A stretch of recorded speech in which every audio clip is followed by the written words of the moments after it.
পুরো পৃথিবী জুড়ে বাজছে তৃতীয় বিশ্বযুদ্ধের দামামা। দীর্ঘদিন যাবৎ ইরান ও ইসরায়েলকে কেন্দ্র করে মধ্যপ্রাচ্যে যুদ্ধের ঝুঁকি, সেই ঝুঁকি রীতিমতো হুমকিতে পরিণত হয়েছে। আর এরই মধ্যেই আমাদের হাতে এসে পৌঁছেছে গুরুত্বপূর্ণ আন্তর্জাতিক সংবাদ। শুরুতেই শিরোনাম। যুদ্ধবিরতি চুক্তির পর ইরান ও প্রতিরোধ ফ্রন্টকে কৃতজ্ঞতা জানালো হামাস, সৈয়দ হাসান নাসরুল্লাহকে শ্রদ্ধার সঙ্গে স্মরণ। পরেই জানাবো, ইরান যুদ্ধকে ভয় পায় না, তবে ট্রাম্প শান্তির পথ ধরবেন বলেই আশাবাদ ইরানের প্রেসিডেন্ট পেজেশকিয়ানের। জানাবো, যুদ্ধবিরতি চুক্তিকে সম্মানজনক আখ্যা দিলেন ফিলিস্তিনি ইসলামিক জিহাদ। এরপরেই জানাবো, যুদ্ধবিরতি চুক্তি চূড়ান্ত হওয়ার দিনও গাজায় ৬২ জনকে হত্যা করল ইসরায়েলি বাহিনী। এবং সর্বশেষ জানাবো, গাজা থেকে সব সেনা সরিয়ে নেবে ইসরায়েল, মন্তব্য নেতানিয়াহু প্রশাসনের। সংবাদ শিরোনাম শুনছিলেন, এবারে বিস্তারিত।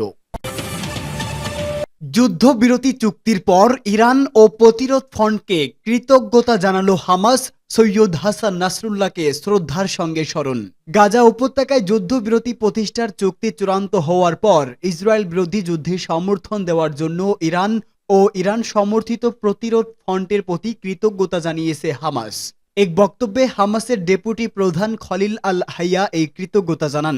তিনি ইসলামী প্রজাতন্ত্র ইরান, লেবাননের হিজবুল্লাহ, ইয়েমেনের সশস্ত্র বাহিনী ও ইরাকি প্রতিরোধ যোদ্ধাদের বিশেষভাবে ধন্যবাদ জানান। তিনি পবিত্র নগরী জেরুজালেম আল কুদস মুক্ত করার সংগ্রামে শহীদ হিজবুল্লাহর শত শত যোদ্ধা, নেতা ও কমান্ডার, বিশেষ করে হিজবুল্লাহর মহাসচিব সৈয়দ হাসান নাসরুল্লাহকে শ্রদ্ধার সঙ্গে স্মরণ করেন। খলিল আল হাইয়া জর্ডান নদীর পশ্চিম তীরে ফিলিস্তিনি যোদ্ধাদের, বিশেষ করে জেনিন ব্রিগেডকে স্বাগত জানান। এছাড়া জেরুজালেম আল কুদসের ভেতরে এমনকি ইহুদিবাদী ইসরায়েলের অভ্যন্তরে বিভিন্ন স্থানে অভিযান পরিচালনাকারীদেরও ধন্যবাদ জানান। হামাসের এই নেতা ২০২৩ সালে ৭ অক্টোবর গাজার প্রতি যোদ্ধাদের পক্ষ থেকে পরিচালিত আল-আকসা তুফান অভিযানের ভূয়সী প্রশংসা করে বলেন, ওই অভিযান ইহুদিবাদী ইসরায়েলের জন্য ঐতিহাসিক বিপর্যয় বয়ে এনেছিল। তিনি ওই অভিযানকে ফিলিস্তিনি ভূখণ্ড মুক্ত করার সংগ্রামের একটি গুরুত্বপূর্ণ সন্ধিক্ষণ বলেই মন্তব্য করেন। তিনি বলেন, সেদিন থেকে এখন পর্যন্ত প্রতিরোধ যোদ্ধারা কখনোই নিজেদের দুর্বলতা প্রকাশ করেনি কিংবা দমে যাননি। প্রতিরোধ যোদ্ধারা গত ১৫ মাসে যে অসম লড়াই চালিয়েছেন তা বিশ্বের ইতিহাসে নজিরবিহীন বলে মন্তব্য করেন খলিল আল হাইয়া। তিনি বলেন, ইহুদিবাদী ইসরায়েল আরেকবার প্রতিরোধ যোদ্ধাদের বিরুদ্ধে লড়াই করতে আসলে কয়েকবার ভাবতে বাধ্য হবে। ইরান যুদ্ধকে ভয় পায় না, তবে ট্রাম্প শান্তির পথ ধরবেন বলে আশাবাদ প্রেসিডেন্ট পেজেশকিয়ানের। ইরানের প্রেসিডেন্ট মাসুদ পেজেশকিয়ান বলেছেন, তার দেশ যুদ্ধকে ভয় পায় না, তবে তিনি আশা করছেন নির্বাচিত মার্কিন প্রেসিডেন্ট ডোনাল্ড ট্রাম্প সংঘর্ষের পরিবর্তে শান্তির পথই বেছে নেবেন। মার্কিন নিউজ চ্যানেল এনবিসিকে দেওয়া এক সাক্ষাৎকারে তিনি একথা বলেন। পেজেশকিয়ান বলেন, আমি আশা করছি ট্রাম্প রক্তপাত বা যুদ্ধের পরিবর্তে পশ্চিম এশিয়া অঞ্চল সহ গোটা বিশ্বে শান্তি প্রতিষ্ঠা করার লক্ষ্যে কাজ করবেন। ২০১৭ সালের শুরু থেকে প্রথমবার ৪ বছর মেয়াদে প্রেসিডেন্ট দায়িত্ব পালনের সময় ডোনাল্ড ট্রাম্প ইরানের সঙ্গে পশ্চাতের স্বাক্ষরিত পরমাণু সমঝোতা থেকে যুক্তরাষ্ট্রকে বের করে নেন এবং তেহরানের উপর প্রকাশ্যে ঘোষণা দিয়ে সর্বোচ্চ চাপ প্রয়োগ করেন। বিগত ৪ বছরে কয়েক দফা আলোচনা হলেও পরবর্তী প্রেসিডেন্ট জো বাইডেন যুক্তরাষ্ট্রকে এই সমতায় ফিরিয়ে আনতে বাধ্য করেন। সাম্প্রতিক প্রেসিডেন্ট নির্বাচনের প্রচারাভিযানের সময় ট্রাম্প এই হুমকি দেন যে ইহুদিবাদী ইসরায়েল ইরানের পরমাণু স্থাপনাগুলোতে হামলা চালাতে পারে। সম্পর্কে পেজেশকিয়ান তার সাক্ষাৎকারে বলেন, আমরা কোনো পদক্ষেপের শক্তিশালী জবাব দেব। আমরা যুদ্ধকে ভয় পাই না, তবে যুদ্ধ চাইও না। দ্বিতীয় মেয়াদে ট্রাম্পের ক্ষমতা গ্রহণের ১ সপ্তাহেরও কম সময় আগে সাক্ষাৎকারে ইরানের প্রেসিডেন্ট আরও বলেন, পারমাণবিক অস্ত্র তৈরি করার কোনো পরিকল্পনা তার দেশের নেই। ট্রাম্প প্রশাসনের সঙ্গে ইরান নতুন করে সংলাপে বসবেন কিনা এনবিসি সাংবাদিকদের এমন প্রশ্নের জবাবে প্রেসিডেন্ট পেজেশকিয়ান বলেন, সংলাপ মূলত প্রধান উদ্দেশ্য নয়। প্রধান উদ্দেশ্যই হচ্ছে কে কতটুকু প্রতিশ্রুতি দেয় এবং সে প্রতিশ্রুতিতে কে কতটুকু অটল থাকে। মার্কিন যুক্তরাষ্ট্র ২০১৫ সালে নিজের দেওয়া প্রতিশ্রুতি থেকে সরে না গেলে ইরানের পরমাণু কর্মসূচি নিয়ে চলমান অবস্থা থাকত না বলেও তিনি মন্তব্য করেন। যুদ্ধবিরতি চুক্তিকে সম্মানজনক আখ্যা দিল ফিলিস্তিনি ইসলামিক জিহাদ। গাজায় দ্বিতীয় বৃহত্তম সশস্ত্র গোষ্ঠী ফিলিস্তিনি ইসলামিক জিহাদ যুদ্ধবিরতি চুক্তিকে সম্মানজনক হিসেবে বর্ণনা করেছে।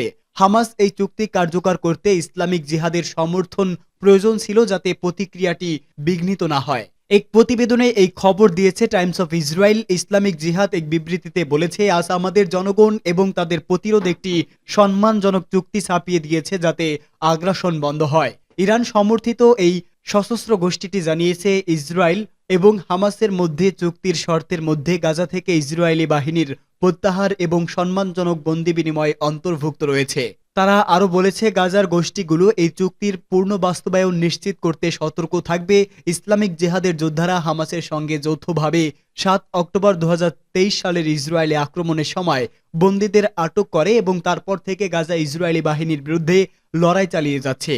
এখন গাজায় চুক্তির পরিপ্রেক্ষিতে আন্তর্জাতিক সম্প্রদায়ের নজর এখন এই যুদ্ধবিরতির দীর্ঘস্থায়ী প্রভাব এবং গাজা ও ইসরায়েলের মধ্যে ভবিষ্যতের সম্পর্কের উপর নজর রাখছে।